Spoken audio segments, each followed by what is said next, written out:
Hey neighbor, welcome back to ARTV. My name is John, and it's time to review the first new Chevelle album in nearly 5 years, Niratias, an acronym meaning nothing is real and this is a simulation. It's their 9th overall and their first since their longtime bassist Dean departed, which sucks that he's gone, but Pete and Sam are more than capable of carrying on as a band of two brothers. I've been itching for them to put out a record for a while now, given that Chevelle are easily one of, if not the most consistent mainstream, as in gets radio play rock band of the past 20 years. They've never sold out their style, there's been no huge swing and miss pop experimental phase, just a steady flow of tunes that rarely miss the mark. They are one of the bands I tend to go a long time without listening to, at least with full albums, but each time I come back, I'm pleasantly surprised at how well the music holds up. In fact, last decade was massive for Chevelle. They dropped 3 really solid albums, hats off to The Bull, La Gargola, and the heavy beast, The North Corridor, that did not get enough praise. It's easily one of their best. Those are some pretty lofty expectations to live up to, but when the boys unleashed Destructor in January,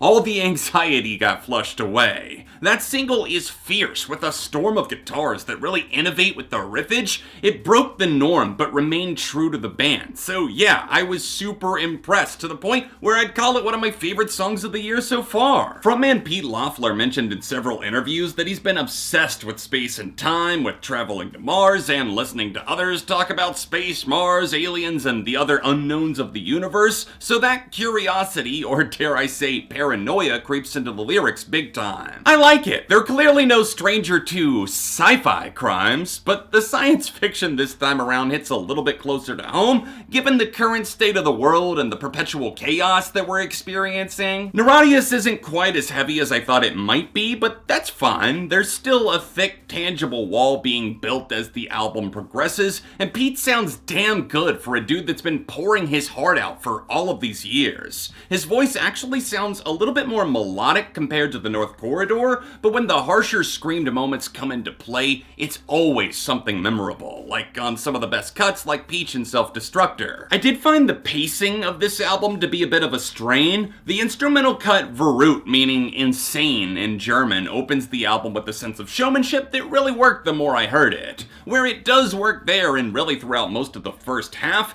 everything gets messy, and the back and forth that takes place at the end, which kinda took me out of the experience. Peach goes off like a rocket, one of the best hooks on here easily. The song's aggressive nature reminds me a ton of Tool, a comparison I'm positive no one's ever said about Chevelle before. I'm the first. But no, Peach is track 8, and from 9 to 13, they went off the map. One second they're meddling with the slow-moving afterburner test enough, the next we're somehow already wrapping things up on a shockingly sour note, as Lost in the Digital Woods did absolutely nothing for me. I get that the speech is supposed to feel foreboding, but maybe it would have worked better as an interlude? Not that I thought the interludes were great to begin with, I already mentioned Test being a little bit dull, but the worst of them hits close to home just 4 tracks in. Sandwiched in between the Goliath Lightning Rod's Mars Simula, by the way, the riff on that, so tasty, Pete and Sam fucking shredded that one top to bottom, and then we get the aimless Sleep the Deep that honestly sounds really cheap.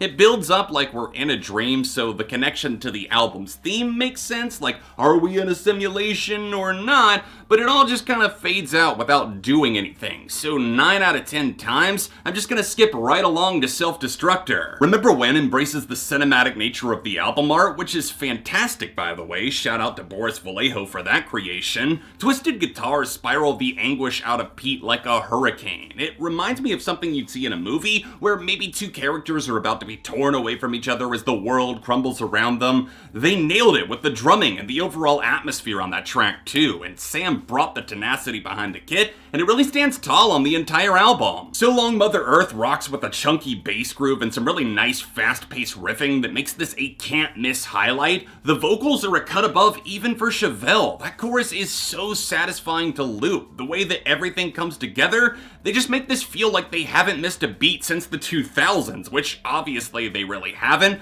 but I guess that I more so mean that this sounds like it's something that could have come out during the 2000s, and I mean that as a massive compliment. For as much as I think the next to last song, Ghost and Wire, brings a necessary blast of dark energy to the record, are we gonna talk about the elephant in the room? Maynard James Keenan, is that you? It has to be a vocal feature, right? It's gotta be, because I joked about the Tool comparisons earlier, but this is not a joke, this is eerily similar. One last track to mention, Chevelle left a pretty searing burn on the politically charged Pistol Star Gravity Heals that I'm really coming to appreciate. Godly guitars give off a slight space rock edge, which is cool to see them dabbling in. I love how Pete lets it fly with the axe, just shredding it a bit of a higher register to give it this washed out backbone that really serves their sound in a very flattering way. Ending it with a bit of a meltdown was a really cool move. The narrator sounds like he's losing control of his reality, and I'm low-key sad that this wasn't the album closer. It's a great wrap-up with an engaging fade into space, so once again, the overall pacing might have benefited from a slight facelift to the track list. My top 5 songs overall were Self-Destructor, Mars Simula, Peach, Pistol Star, and So Long Mother Earth, all killer moments guided by Pete's poetic musings and Sam's ever-punctuating rhythms. Things could have been fine-tuned more and some of the wandering passengers could have been removed, so in a way, it is slightly disappointing after a 5-year gap, but Niratias still delivers the goods, and once again, I think Chevelle fans have an album that they and the band can be proud of, and I'm giving this a very strong 3.5 out of 5. Didn't the band say they weren't going to drop an album for a long time if the fans didn't like this one? I guess we won't have to worry about their retirement, but anyways, drop a comment down below with your thoughts on Niratias. Leave me a like, it really does help support the channel, it goes a long way, and subscribe for the love of music. Watch my review of the North Corridor right here, or tap over here to watch another recent video. Socials are in the description, and I'll see you soon for more on ARTV.